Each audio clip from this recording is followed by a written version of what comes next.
Twitter पर अश्लील सामग्री डालने पर एनसीपीसीआर ने एफआईआर दर्ज करवाई है ट्विटर इंडिया के खिलाफ। इस वक्त मेरे साथ एनसीपीसीआर के चेयरमैन प्रियांक जी मौजूद हैं। सीधा पूरा मामला उन्हीं से जानते हैं। सर, एनसीपीसीआर ने एक मामला दर्ज करवाया है ट्विटर के खिलाफ, क्या पूरा मामला है और एफआईआर क्यों दर्ज करवाई गई है?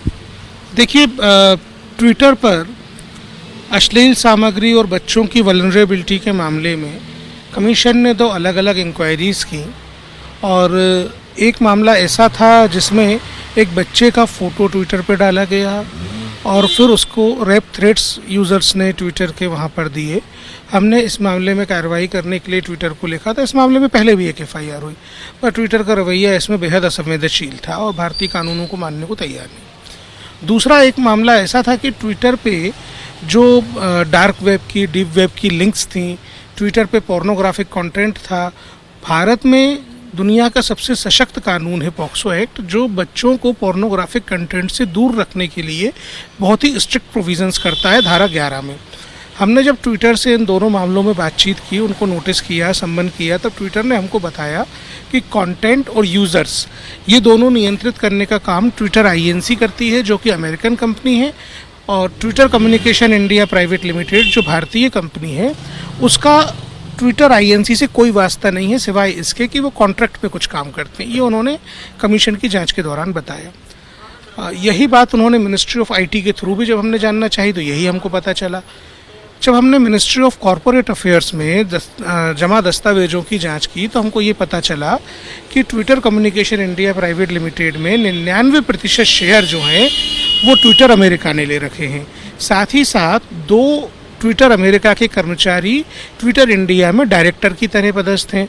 तो ये तो कमीशन की इंक्वायरी में झूठ बोलना हुआ, जो धारा 199 के तहत आईपीसी की धारा 199 के तहत अपराध है।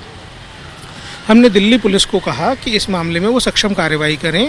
आज डीसीपी दिल्ली साइबर क्राइम हमारे यहाँ संबंध पे आए थे। उन्होंने हमको अवगत कराया कि जो पोर्नोग्राफिक कंटेंट है उसके मामले में उन्होंने एक एफआईआर की है। साथ ही साथ उन्होंने तहरीर में, जो एफआईआर की तहरीर होती है, उसमें धारा 199 आईपीसी के उल्लंघन के सारे चीज़ों को दर्ज किया है, सारे कंटेंट को लिया है और उसके आधार पर हमको सलाह दी है कि हम सक्षम न्यायालय में ट्विटर के खिलाफ मुकदमा चलाने के लिए जाएं। तो हम हमारी लीगल टीम से सलाह करने के बाद और तैयारी करने के बाद प्रोबेबली नेक्स्ट वीक में ट्विटर के खिलाफ सक्षम न्यायालय में जाएंगे।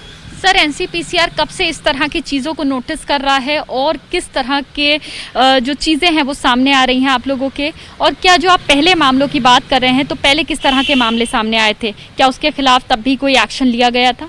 देखिए, जो विदेशों में कानून है उनके अनुसार 15 साल की उम्र के बाद बच्चे पोर्नोग्राफिक कंटेंट देख सकते हैं। भारत में 18 वर्ष की आयु तक बच्चों को पोर्नोग्राफिक कंटेंट दिखाना अपराध है और भारत में तो भारत का कानून मानना पड़ेगा। इसलिए हम सख्त से सख्त कार्रवाई इस दिशा में कर रहे हैं।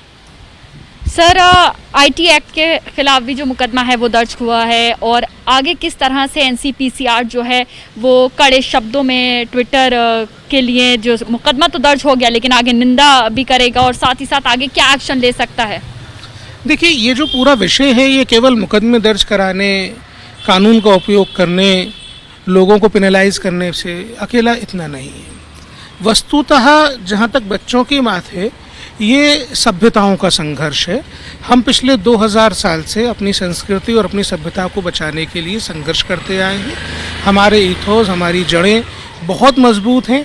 इसी को परिलक्षित हमारे कानूनों में किया गया है। हमारा संविधान बहुत सशक्त है, हम दुनिया की सबसे सशक्त डेमोक्रेसी हैं।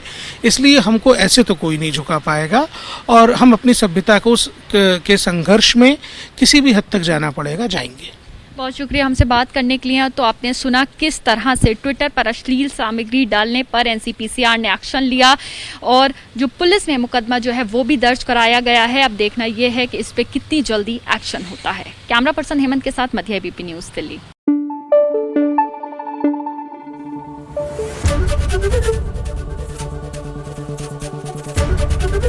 एबीपी न्यूज़ आपको रखे आगे।